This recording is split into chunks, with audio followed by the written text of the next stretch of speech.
Hello friends, ओम साई राम। कैसे हैं आप लोग? आई होप कि बाबा की कृपा से आप लोग बहुत अच्छे होंगे। जैसा कि आप लोग को पता है कि मैं हमेशा बाबा की कहानियाँ, कथाएं और चमत्कार आप लोग के लिए लेकर आती रहती हूँ। तो ऐसी ही एक आज प्यारी सी कथा बाबा की आपके लिए मैं लेकर आई हूँ। तो चलिए हम उनसे सुनते हैं। उससे पहले हम बाबा से प्रार्थना कर लेते हैं। हे प्रभु साईं, हमारी प्रवृत्ति को अंतर्मुखी बना दो, सत्य और असत्य का विवेक दो तथा सांसारिक पदार्थों से आसक्ति दूर कर हमें आत्मानुभूति प्रदान करो। हम अपनी काया और प्राण आपके चरणों में अर्पित करते हैं। हे साईं, हमें शक्ति दो, हमें अपने चरणों में स्थान दो बाबा। ओम साई राम। चलिए अब कथा की शुरुआत हम करते हैं। बाबा जी के भक्त खापड़े एक बार अपनी पत्नी के साथ बाबा जी के दर्शनों के लिए शिरडी पधारे। खापड़े जी एक साधारण व्यक्ति न होकर एक बहुत बड़े वकील थे। इस पर भी वे बाबा जी की सभा में अक्सर मौन ही धारण किए रहते थे। बस वे लोगों की सुनते रहते थे। आम लोगों को तो खापड़े जी बहुत कुछ समझाते थे, परंतु शिरडी के साईं बाबा के सामने वे कुछ भी न कह सकते थे। खापड़े जी और उनकी पत्नी को बाबा का आश्रम इतना पसंद आया कि उन्होंने 4 मास उस आश्रम में रहते हुए व्यतीत किए। बाद में खापड़े साहब तो वहां से चले गए, मगर उनकी पत्नी वहीं रहने लगी।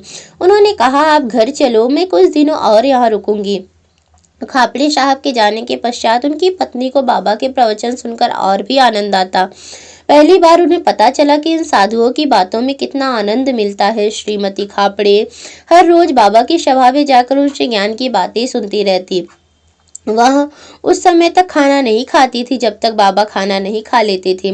एक दिन वह बाबा के लिए खाना लेकर जैसे ही उनकी सभा में पहुंची तो उस समय सारे भक्त खाने की तैयारी कर रहे थे। बाबा के लिए हलवा, पूड़ी, चने, मटर जैसे स्वादिष्ट भोजन श्रीमती खापड़े ने अपने हाथों से तैयार किया था। और दिनों तो बाबा जी का खाना घंटों तक उनकी प्रतीक्षा किया करता था, परंतु उस दिन जैसे ही श्रीमती खापड़े खाना लेकर आई तो उसी समय बाबा जी खाना खाने लग गए। उनके परम शिष्य श्यामा ने यह सब देखकर आश्चर्य से पूछा, बाबा आज कोई विशेष बात है क्या? आगे तो आप भक्तों के भोजन करने के पश्चात ही भोजन किया करते थे, परंतु आज यह सब। श्यामा, यह भोजन अति स्वादिष्ट है, इसमें कोई संदेह नहीं, मगर मेरे मित्र यह नारी कोई साधारण नहीं है। पिछले जन्म में यह नारी एक व्यापारी की मोटी ताजी गाय थी जो बहुत अधिक दूध देती थी। इसके पश्चात यह क्षत्रिय वंश में पैदा हुई। इसकी शादी एक बहुत बड़े व्यापारी से हो गई। मैं इसे पिछले जन्मों से जानता हूँ।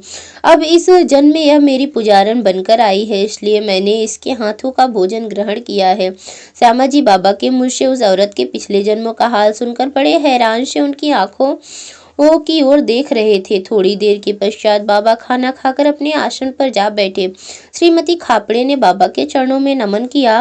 बाबा उस नारी पर अति प्रसन्न हुए और मुस्कुराकर बोले, देवी, तुम राजा राम का जप किया करो, इससे तुम्हें मानसिक शांति मिलेगी, जीवन का हर सुख प्राप्त होगा। तुम कर्म से देवी हो।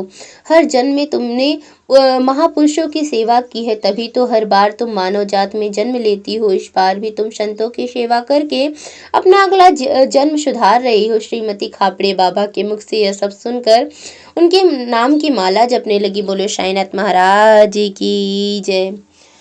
तो भक्तों, बस ये कहानी यहीं तक थी और इस कहानी को ज़रूर सुनिएगा। मैं आपके लिए अगली बार फिर एक कहानी लेकर आऊँगी बाबा की। आप जिस दिन बाबा का व्रत रहे तो प्लीज़ कहानियों को ज़रूर सुने, मन को शांति मिलेगी और बाबा का आशीर्वाद मिलेगा। तो चलिए मैं इसी बातों के साथ चलती हूँ और आपसे फिर मिलूँगी एक नई कथा, एक कहानी या फिर एक अनुभव के साथ।